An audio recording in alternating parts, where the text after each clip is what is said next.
Welcome to Samba Samba. Enjoy the video.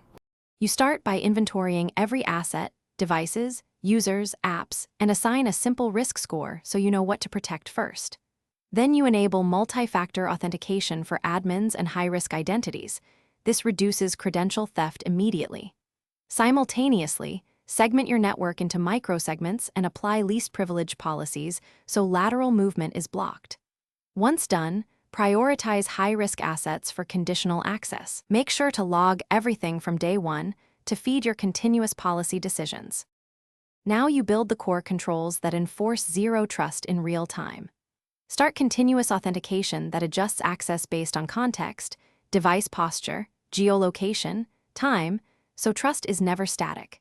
Deploy endpoint protections like EDR, automated patching, and hardened configuration baselines to remove exploitable gaps. Use identity as the new perimeter by applying role-based access and just-in-time approvals for privileged tasks. Once these are active, make sure logging and telemetry are centralized for real-time detection and policy tuning. Finish by automating enforcement and remediation so policies scale without human bottlenecks. Create playbooks that quarantine, revoke, or reroute when signals cross thresholds.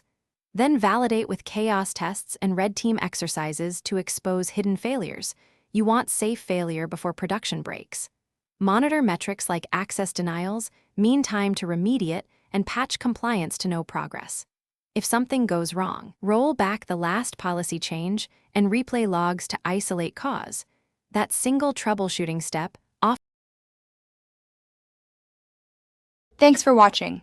Consider subscribing if we helped you.